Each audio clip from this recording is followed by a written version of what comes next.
from the Crypt. Hello, boils and ghouls, and welcome to the Critique Podcast. My name's Kenny, and I'm here with my good friend Godden, and together we're here to watch and review every horrific, often hilarious episode of the legendary HBO anthology series, Tales from the Crypt. Godden, how are you? Welcome. Kenny. I'm doing good. How are you? Oh, we're here to watch some Tales from the Crypt. Tales from the Crypt dance. Oh, Tales from the Crypt Tales dance. from the Crypt. Oh. You're so hyped. Oh, yeah. I'm hyped. Let's go. Hey, how was our season premiere last week? We had 3 episodes all premiere the same day, all with guest hosts. Right. So I want to just take a moment just to thank our guest hosts. So for our episode 1 of season 5, hold on, let me pull up my list here just so I can get the names right. Death of Some Salesman. We were joined by John of Creeps of the Crypt. So thank you, John, for joining us. As Ye Sow. TheJimiRyan joined for that episode. So thank you very much, JimiRyan. We enjoyed your company. And Forever Ambergris was Iron Sabbath. So thank you, Iron Sabbath, for joining. So thank you, all 3 of you guys, for joining us in our journey and making last week's premiere a good one. So thank you very much. That was our first premiere where we had actually a guest host for each and every episode of the premiere. Yeah, it's a good way to start season 5, honestly. It's kind of a unique moment. Yeah, it was fun. It was very fun. Okay, well, let's move forward though. Let's not dwell on the past. Okay, let's appreciate the past, but let's not dwell there. Let's move forward.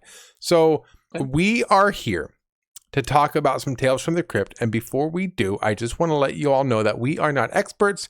We're just a couple of fellas, couple of friends getting together on the weekly to talk about a show that means a lot to us. And we invite you to join in, either just listen and just be a fly on the wall while we have this discussion, or actually take part in the discussion and leave something in the comments down below. So we're very friendly down there, very friendly group of people down there. If you want to leave a comment, go right ahead, or use the link down below to SpeakPipe and leave us a voicemail. You could do that now too. So for this season, we'll be taking your voicemails and listening to them right here on the podcast. And before we get into this episode, one last thing I got to let you all know, we have got some spoilers coming in. So if you don't want to be spoiled, if you want to enjoy the episode on your own, then make sure you go listen to it before we babble on about it and spoil it. Is that it, Godden? Is that all of our normal things to take care of before an episode starts? As long as we emphasize we're not experts, we're good. Yeah, we're not experts. We're not experts. We don't do any bit of research other than just watching the show. That's one thing. That's one reason why I really do enjoy having our guest hosts on. Is I found that some of our listeners are so much better informed than we are about the show. Yeah, they're the experts. I feel like they're the experts. I'm very surface level. I'm just, what do I see in front of me? That's what I focus on. I don't really do much research, and I guess that could be a way to improve the show. But what am I? A professional? So today we're talking about season 5, episode 4, Food for Thought. It premiered October 6th. 1993, and it comes to us from the Tales from the Crypt comic. So I always get excited when I see a Tales from the Crypt comic for a Tales from the Crypt episode. Always excites me. Well, it's been a week since the premiere. Godden, our local horror historian, anything going on in the box office during this time? Nope. Jurassic Park is still the king of this year. There's not really much other movies, honestly, because it is October. Maybe in the future episodes we might have something for December, but we're towards the end of the year. There's not a lot of movies that can pretty much stand out at this point. Okay. Yeah, Jurassic Park still in the theaters. All right. Well, did you watch Jurassic Park in theaters, by the way? I don't think so. I never did. I never did. Yeah. I remember I was my bus ride home, the kid who got off, a friend of mine who got off right before my bus stop. So we were pretty much neighbors, but the bus stops were like one apart from each other. Robert Bishop was his name, and he had seen Jurassic Park, and I was so jealous, and I wanted to watch it so bad, but my family was kind of poor. We never really went to watch the movies back then. So Robert Bishop, if you're out there, just know that somebody thought you were cool back then in the fourth grade or fifth grade, whenever that was. I think it might have been the fourth grade. I thought he was so cool. Okay. Well, let's get ourselves to the description on the back of the DVD box set, which I have over here. I'll be right back. Season 5, Episode 4, Food for Thought. A domineering Connie mind reader can taste his lovely assistant's thoughts, but he'll have death for dessert. Oh. How about that? All right, Godden. Last week I got spoiled for one of the episodes because Iron Sabbath wrote the description for us. This week I had to write one on my own, and guess what? You like it? I didn't do it. I didn't do it. I got so caught up with everything else. I just realized right now I never wrote a description to this. Should we do one in real time? Yeah, why not? You can always do the movie magic behind the scenes anyways. Yeah. Movie magic. Let's come up with something together, Godden, because you did your homework, I'm sure, but I didn't do mine. So, Connie is trapped in an abusive relationship with Sideshow celebrity Zambino, the Great Zambino. Yeah, the Great Zambini. Oh, Zambini. That was his name.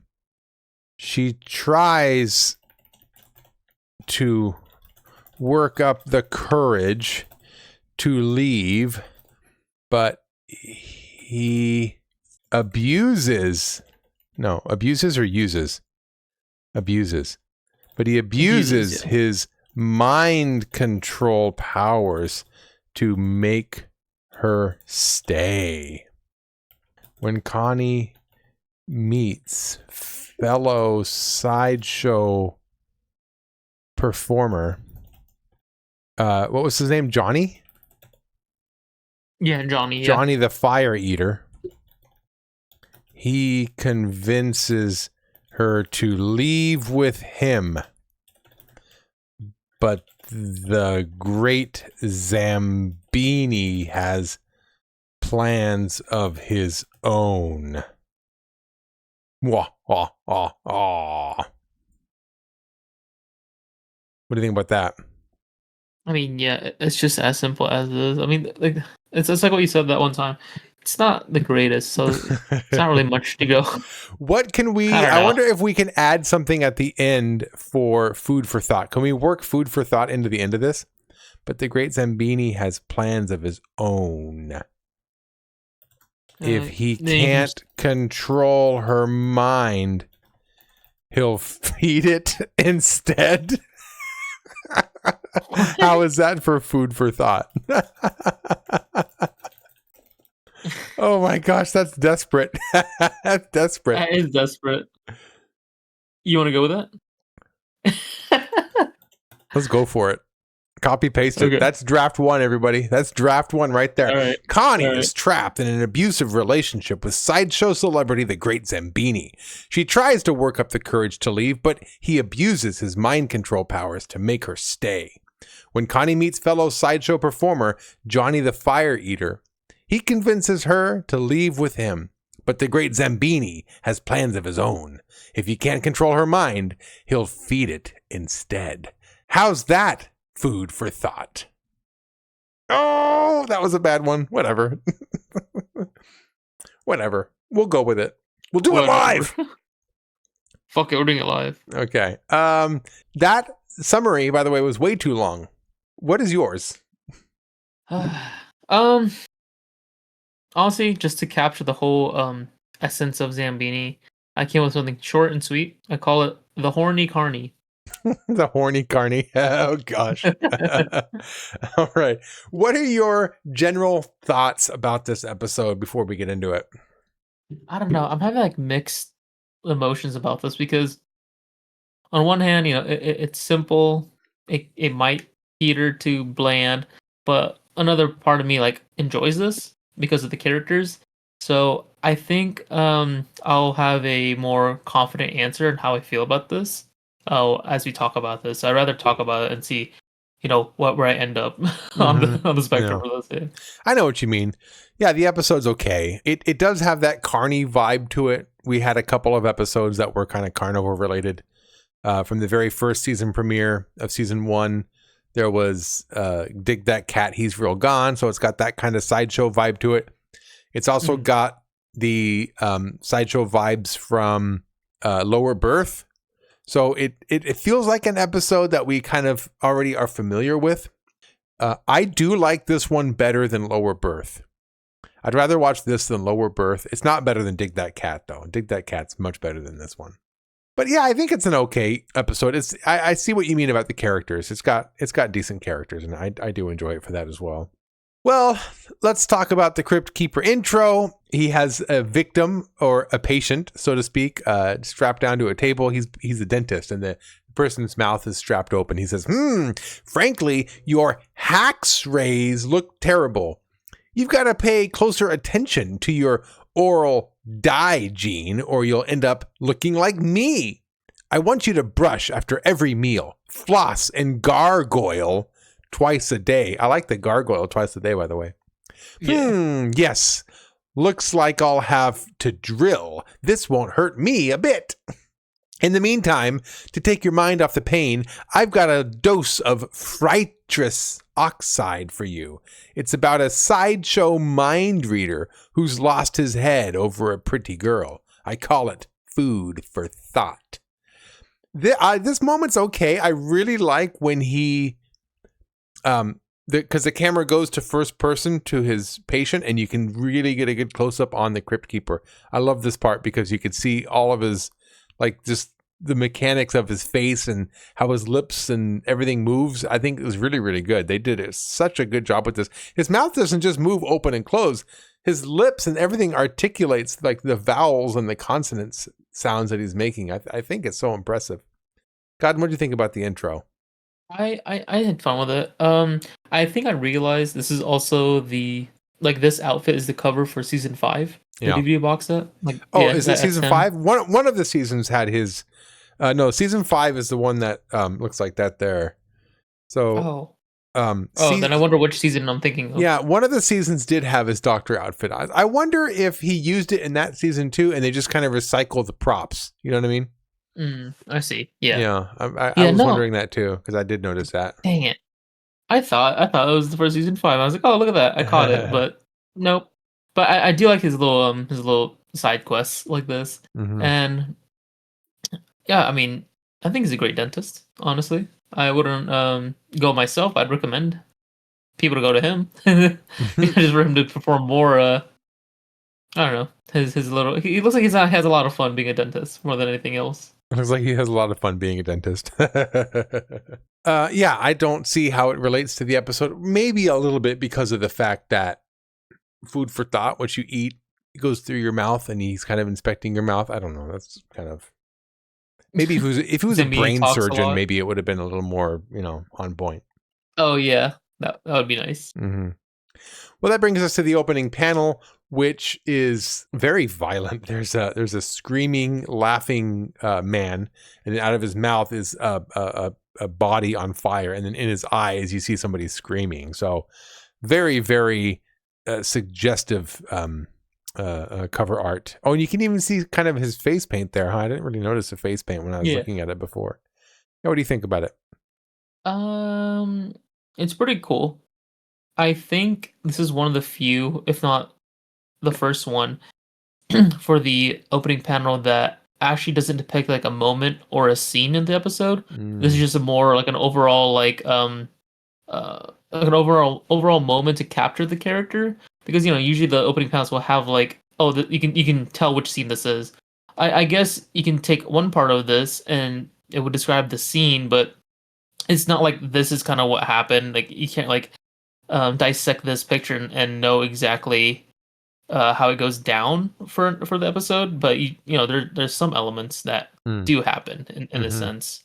But yeah, it's very artistic. Yeah, you're right. It doesn't depict a moment as it does like just combine a bunch of moments together into like a very cerebral just montage of everything happening. Yeah. It's all right. I like it. Yeah, if it was a cover to a comic, definitely something I'd want to pick up. I think that's true with all of them, to be honest with you. Yeah. Just I haven't seen one yet that's just awful. They all look good. Some of them are much better than the episode. So the opening scene of this episode is like the camera kind of panning across like a bunch of circus sideshow performers, and you get the armless man. There's some dwarfs in here as well, or some little people that are going to be a part of the plot. There's a big gorilla in a cage. That character will definitely come in handy later. There's women with their shirts off, because those are right. Why not? There's a bearded lady. There's just all kinds of different sideshow performers. And then the camera lands on Connie, who's in a trailer behind a window, kind of looking out longingly from inside. And then we go inside, and the Great Zambini, he's cooking up something, but at the same time he says, he's trying to convince Connie, the woman in there, to do something. He says, I just want to taste your mind. And she goes, I don't want to do it. And he goes, just do it. Just do it. So she walks over to the bed, and he goes, is it something on the bed? And she's like, no. And then she picks up something, and he's like, is it an object? So he's just like desperately trying to guess as she's just doing things. He comes over, and he just starts like, he's just eating, like disgustingly eating, just shoving food into his mouth. Connie tries to leave, but this is where you realize how the power works kind of weirdly here, by the way. She can read his mind, but he can't read hers. Or he can transmit his thoughts, but she can't transmit hers. So I'm kind of like, who has the power here? I'm not quite sure. I think it's the Zambini who can transmit his thoughts, I think is what's going on. Is that what's going on? Or is it reading minds? Did you get a sense? Yeah, just from this opening scene, it does seem like Zambini can transmit his thoughts and kind of convince people or coerce people.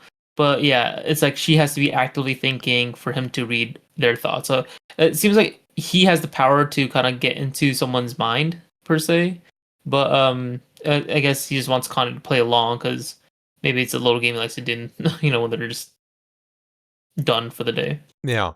I think, I got the sense, because he wanted to read her mind. And I think, the way they're saying it is as if they're reading each other's mind, but I don't think that's what's going on. I think they're transmitting their thoughts, because he does go into her brain and then basically like, I guess brainwashes her to come back to him. She tries to leave, but he says, you can't leave now. Zambini wants his dessert. This is all in her mind. He says, he wants this very special dessert, the kind that only Connie can give. And while he's talking to her this way, he's licking his plate clean. Oh, yeah. But like staring over the plate to her seductively. It's disgusting. He's just so gross. Oh, and he's got the face paint on, by the way. So he's always got face paint on in this entire episode. He never washes it off. And I can just imagine how smelly, gross, sweaty he is constantly, because he does. I don't think he showers. He says, you can't deny me. My hands are on you. My mouth is at your breast. And this is while he's licking his plate. He's saying that. So gross. You taste so good. I can eat every drop of you. I want my dessert. Bring me my dessert. That's right. You've been a very bad girl, Connie. Zambini wants his favorite treat.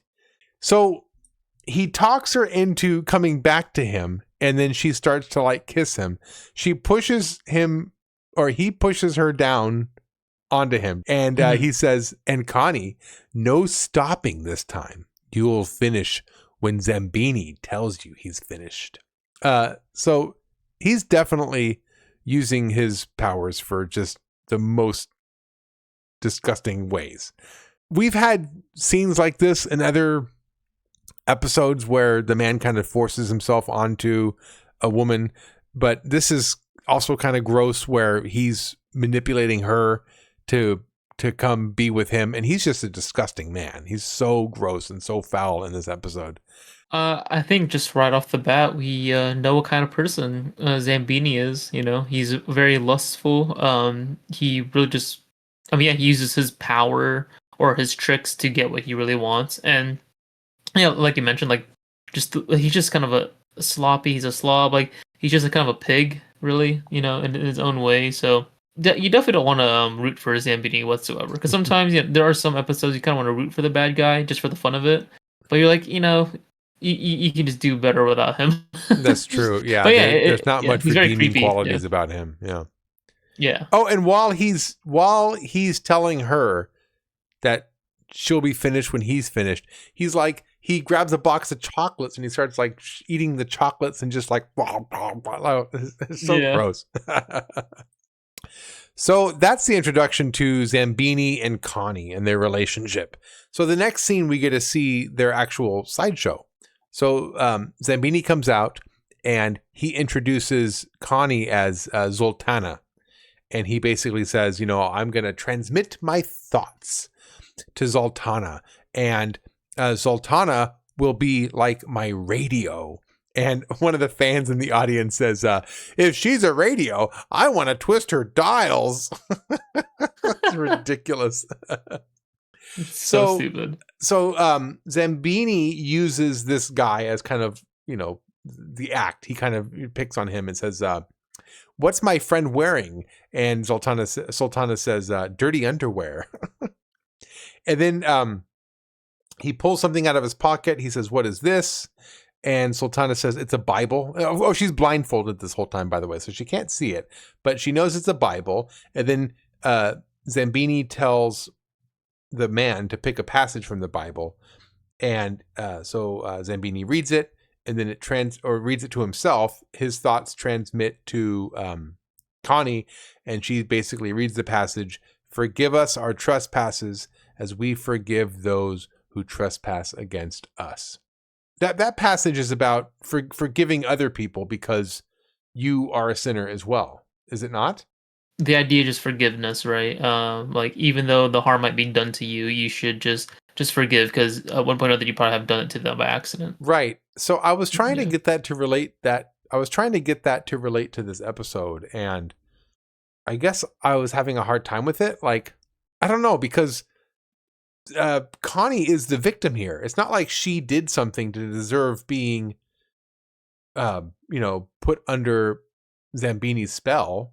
It's not like she did something and this is her punishment. She's just a victim of his. So I guess I didn't get why that passage was being read. I didn't really see the kind of meaning behind that.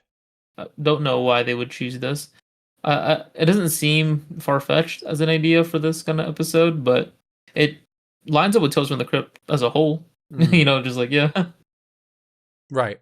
Yeah, that's a good point. For Tales from the Crypt as a whole, everybody's a sinner, right? We're all sinners in some way. Okay, well, while this is all going on backstage, we meet Emmett, and he is one of the quote unquote dwarfs. He's one of the little. He's a little person there. And oh gosh, what was the actor? What's the actor's name who plays this character? I forget his name. Chuck Norris. It's not Chuck Norris. It looks like Chuck Norris to me. When he has the hair and everything. The dwarf? Yeah. It does not look like Chuck Norris.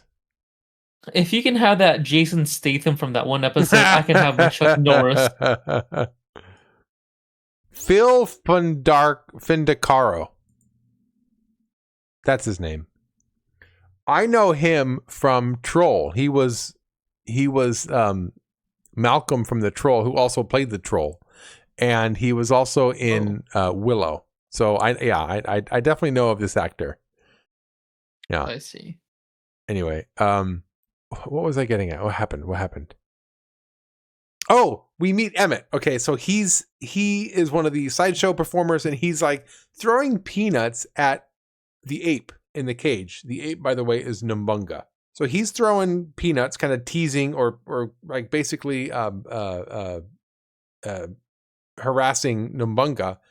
And then that's where we meet also Johnny. Johnny comes in. Johnny's a fire eater performer. And he comes in and he sticks up for Numbunga. He basically says, you know, stop throwing peanuts at her, leave her alone, and kind of consoles her. And then Connie arrives backstage. She finishes her show. And this is some interesting things that happen here. So Connie, basically everybody's saying, oh, that's so funny how you did that. How did you do that? And the show, like the show performing, the performance. And she insists Zambini does it. He's the one who tells me what to say. And they're all like, oh, that's ridiculous. You know, like you know, we're not paying to watch your show, right? You can tell us how it works. And she insists that Zambini is in fact the one doing it.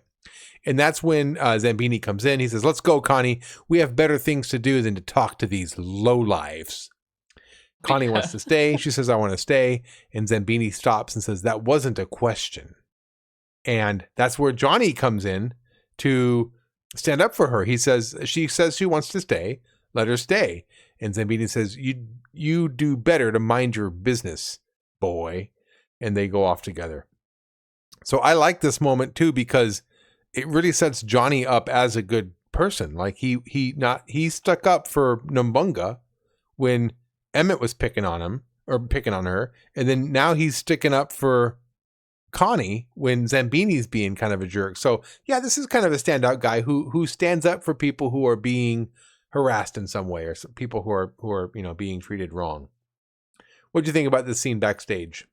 I do like seeing all the carnival act people, because I think with Dig That Cat and Lower Berth, they also had different I don't want to call them carnies. I guess they had different showmans. So for them to add more and more is just always fun to see, like, oh, what other new carnival character can they add to this, you know, rotation that they haven't added from the previous episode. So I enjoyed knowing that there is more characters than just Zambini and Connie. Mm-hmm. Maybe because the introduction of Zambini that isn't really inviting, you know, like I don't really want to see more of that, because then I don't know what the hell the episode's going to be if it's just Connie and Zambini. Yeah. Because we know how it ends up anyways. Like, there's really...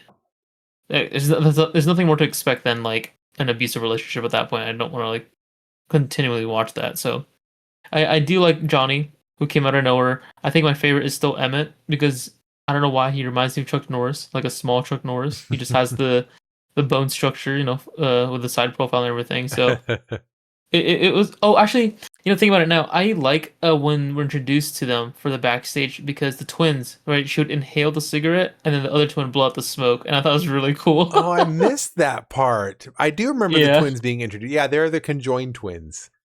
Yeah. That was interesting. Okay. I noticed the shot lingered on them, and then I just didn't notice that gag. Oh, that's so cool. Oh, wow. I'm looking forward to watching that again. So in the trailer, Connie and Zambini's trailer, we see Connie looking out longingly, right? Kind of wishing she was back outside. And she looks back at Zambini, who's sleeping on the bed, covered in food and dishes. Like, he's just such a slob. He must have gotten home, eaten a bunch, and then just fell asleep.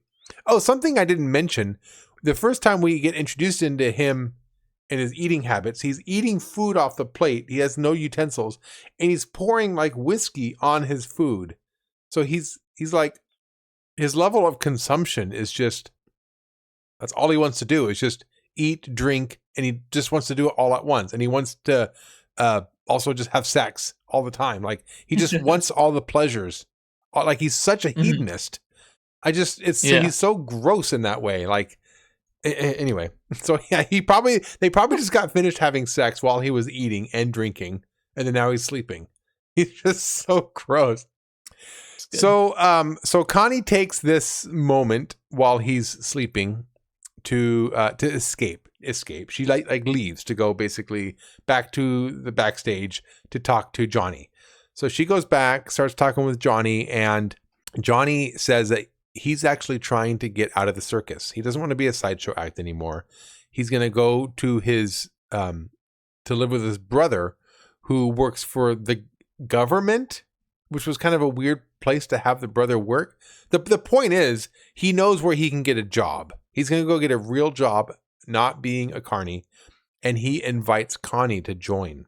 She basically says, I can't go. She's scared of leaving, basically. And she says that Zambini beat up and maybe even killed his last assistant. That's why he wears makeup all the time, because he doesn't want the cops to be able to find him. So it's basically like his disguise. Johnny implores her, like, please come with me. And he admits that he has very strong feelings for her. They start making out right there, and they just get caught up in the moment, and then they just start to basically undress and go for it right there. While this is happening, though, Nambunga is getting upset from inside the cage. And then you hear the internal dialogue of Connie saying, "Oh, Johnny." And then you cut to Zambini, who hears that. And he freaks out because he can hear Connie in his brain. And Zambini like basically mentally calls back for Connie.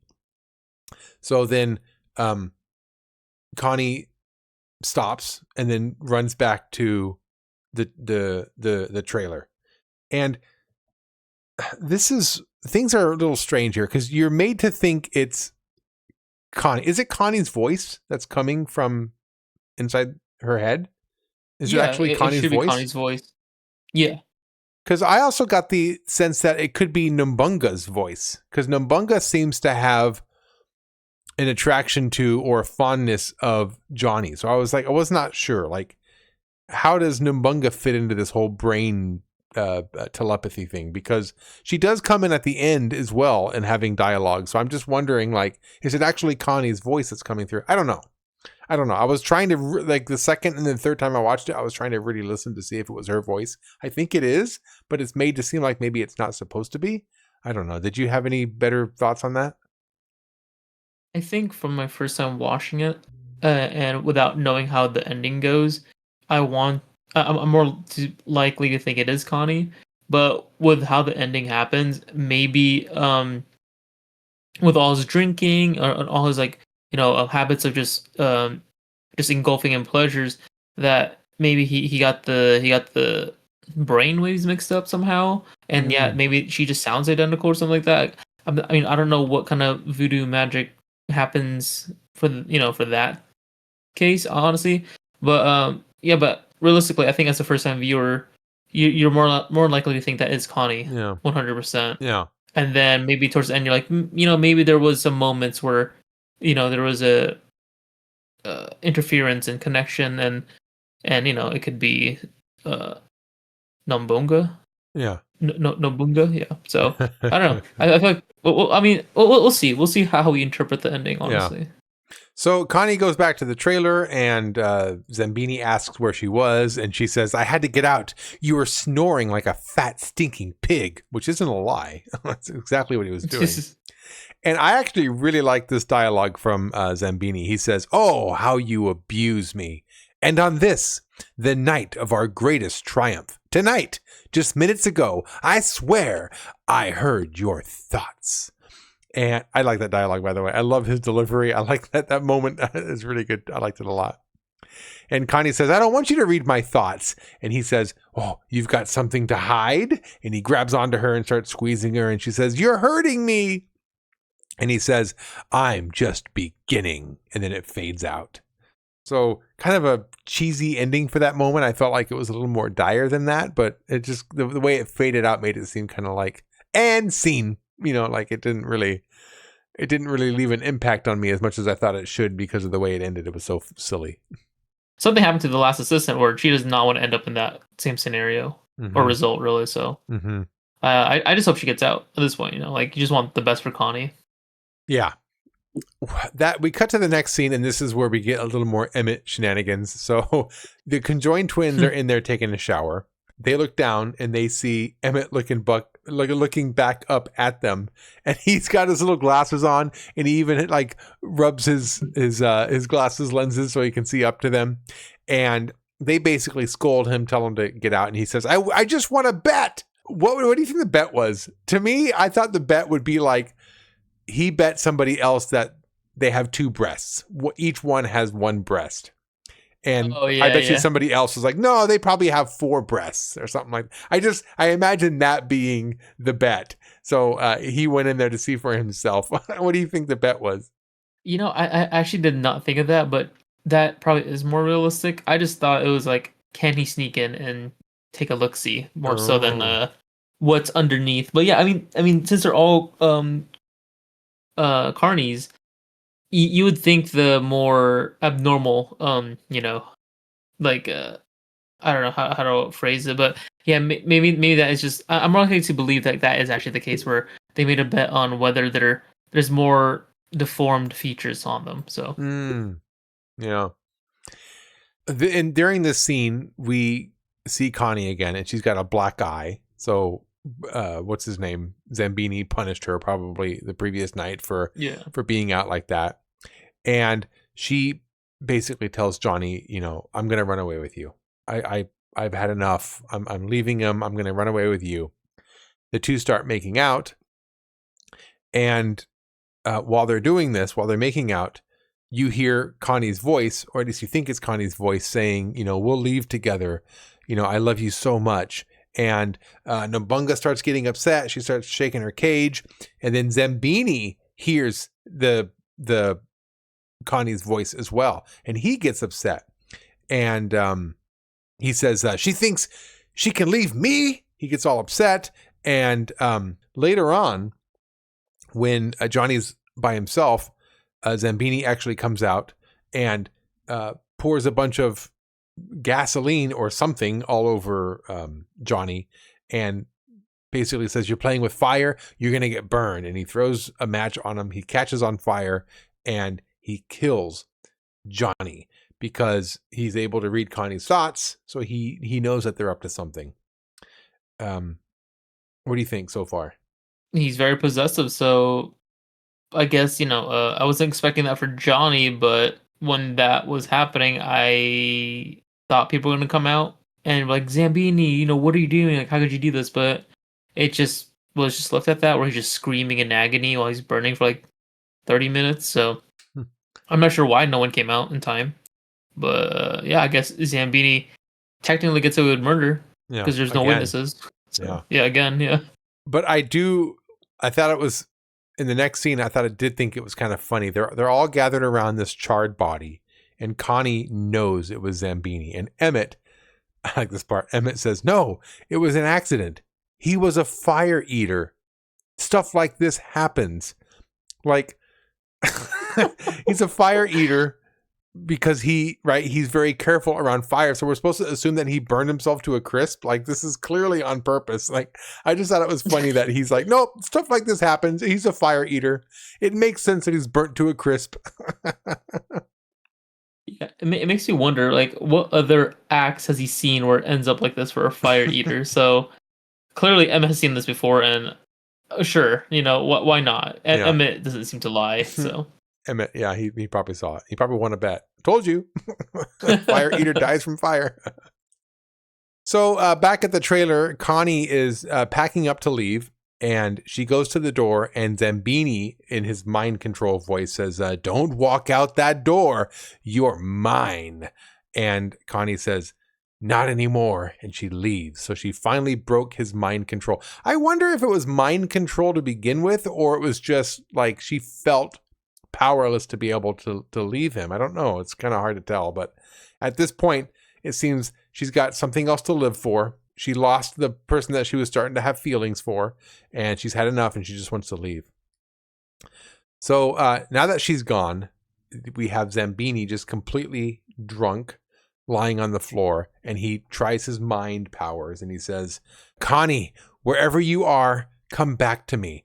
I forgive you. And then he hears a voice, and this is where this is why I'm confused on whether or not he's hearing Connie's voice or is he hearing Nambunga's voice, because he hears somebody say, I hear you, I'm coming. And he says, I knew you wouldn't go far. You can't stay away from Zambini. And then the woman's voice says, you're right. I can't stay away from you. I'm here. And Nambunga comes crashing through the skylight. So, like, I guess I'm confused. is he hearing Connie's voice or is he hearing Numbunga's voice? Was it Numbunga the whole time that he was hearing? I don't know. I don't really know what they were going for in that aspect of it. So Numbunga says, I want to taste your mind. And we go to the very final scene, which is Numbunga in her cage eating Zambini's brains right out of his head. What do you think, Godden? Is it Connie's voice? Is it Numbunga's voice? Is it a combination of the two? I think before this last scene, it had always been Connie, but then now when he's really drunk and he's calling out, and maybe he got a signal fixated onto Numbunga, that Numbunga's inner voice, because I guess she's a girl gorilla, that she sounds like Connie, but she never said I am Connie or anything like that. You know, she said I hear you, I'm coming. So I think she was just reacting and responding to Zambini more so than trying to be Connie or deceive him in some way. Or I wonder if Connie has the power of mind control over Numbunga, and Connie's telling Numbunga what to do, while at the same time transmitting her thoughts to Zambini. I don't know. That was a stretch. I realized it halfway through that sentence. I don't know. I mean, like, the way this episode works out, I feel like we can have stretches because there's not really a coherent, like, reason why that happened. I just think, like, just the way I interpreted it was that he was drunk, he was wailing and calling for Connie, but Numbunga picked up the signal instead and just was replying, and it just sounds like Connie, but, you know, that's the first time where we know that isn't Connie at all. Because it's not like before that. I mean, I guess you can rewatch it and find the moments where Connie was. Oh, we hear Connie's thoughts, and you see Numbunga in the background, like, you know, getting restless. But this scene specifically, like, kind of like solidifies that this specific, voice is the gorilla's, not Connie's. So I don't know either. Honestly, that's just the way I'm taking it. I mean, but I'm flexible with how the storytelling goes with this one because I really don't know if it was just a poor execution or just something that's going over our heads. Yeah. I think it was poor execution. I mean, it was probably a rushed episode. I don't know. It's just, it wasn't very clear to me. But that will cut to the Crypt Keeper, who at this point is still performing his oral surgery. He says, yummy. I sure hope Numbunga ate it all. You know what they say, kiddies. A mind's a terrible thing to waste. Maybe she saved some for breakfast and had it in a brain muffin. Then he looks down into his patient's mouth and he says, I'm afraid it's going to have to come out. Oh, yes, it does. Now, put your head back, open wider, and he reaches in with his pliers. You think he's going to pull out a tooth, and he rips out his tongue. He says, got it. They don't call me the tooth scary for nothing. There you have it. Again, more with the dentistry, which is very, very loosely related to eating and food for thought. So it's all right, though. He ripped the tongue out. That's pretty grotesque. Well, like I said, when it comes to other Tales from the Crypt stories, I think this is very similar to Dig That Cat as well as Lower Birth. I do like this better than Lower Birth, but it's not a great episode. I mean, it's okay. Well, there's also the angle of mind reading or mind control. I did get the Shining vibe, like from Stephen King. The Shining is a book about a kid with the Shining, by the way, is what Stephen King calls like mind reading in his universe. So, either reading somebody's mind or transmitting your thoughts in some way he calls it the Shining. So I did get the Shining vibes from this. Yeah, I don't like. If I thought more about it, I might be able to get more. But to be honest with you, the episode's just barely okay. Like, it's kind of I guess we'll get to point values. What do you give this episode? Like I mentioned before, I had somewhat mixed feelings about this, and I thought talking about it would change it, but I still kind of have mixed feelings about this. But honestly, I would give it a 2.5. 2.5? 2.5 twisted dials. 2.5 twisted radio dials. Okay. I'm going to copy paste your score. 2.5. I think this is a 2.5 chocolates that you're eating disgustingly while somebody else performs sexual things on you. Yeah, this is maybe I might yeah. It's a gross episode. It's very, very gross. I think the atmosphere is done well. It's just, if they had the mind reading thing, it's just weird to me. And now talking about it with you, I was hoping that a lot of this would start to become more clear or more light would be shed on this. But to be honest with you, I'm just more confused. Like, I think it is Connie's voice that's coming through to him. Maybe Numbunga is like, she like channels the thought. Maybe she like amplifies. She acts as like an amplification for the mind transmitting. I don't know. Like that. It's I'm not sure how Numbunga fits in this, other than the fact that Numbunga clearly really likes Johnny, and it's Numbunga who's taking revenge. That part's the clear part. I don't get where the mind part comes in, where the mind control part comes in. Yeah, I agree. It's a little confusing. Yeah. Well, okay, that would normally bring us to Horrorspondence, but this episode's airing just days before our actual premiere, our season premiere. So we don't have any comments at this point.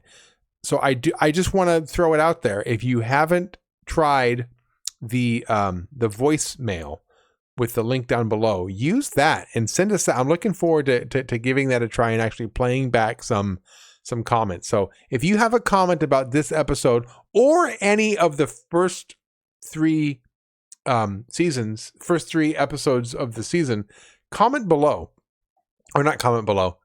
Use the link below to leave us a voicemail. We'd be really curious to hear about that and get that thing going. Is that it, Godden? Should we go to shoutouts? Yeah, unfortunately, it is that short right now. Yeah, I didn't have much to say about this episode. Well, shout outs. Look, if you enjoy what we're doing here, if you enjoy talking about horror things, check out the description down below. I have linked quite a few other podcasts that we think you might enjoy. So if you enjoyed this one, odds are you're probably going to enjoy some other things down below. So check those out. Of course, more specifically, I've got to give a shout out to Creeps of the Crypt. We've been doing a lot of collaboration with them lately. So yeah, show them some love. Go click on a few of their videos and check them out. Otherwise, a bunch of other things to check out are going to be in the description below. Of course, there's us, the Cryptique Podcast. My name's Kenny. You can see more of me at Too Bad About Kenny. That's TOO, Bad About Kenny, as well as the number 2, Bad About Kenny. I can be found on YouTube and Twitch, reviewing movies and books, as well as playing video games. I also just started a podcast on my other channel. I get together with some of my friends to talk about other things. Right now, we're going through the Nightmare on Elm Street. Godden, I'm still trying to get you on that one as well. So yeah, you might end up being a guest host on my other podcast. Oh my gosh, I'm just podcasting, Godden. I know. It's your niche right now. You just enjoy the podcast. Godden, how about you? Where can you be found? Well, they can find me streaming on Twitch at UAPPO6. Unfortunately, I am a little busy with my academics, so that probably has gone down significantly with the chances for streaming, but in due time, I should pick it up again. And our Twitter, Cryptikers, that's where you can have further engagement, or you can leave even more comments if you are not an avid YouTube commentator in that way. So, all right. Thanks, Godden. And with that, if you want to stay up to date with what we're watching, next week we'll be here to talk about Season 5, Episode 6, People Who Live in Brass Hearses. Looking forward to that one. We hope you had a great time, kiddies. And remember, wherever you may go, whatever you may seek, we'll all get together same time next week. Until then, we here at the Cryptique Podcast wish you all sweet nightmares. Well, how was that for a scream, boys and ghouls? If she's the radio, I want to play with her knobs.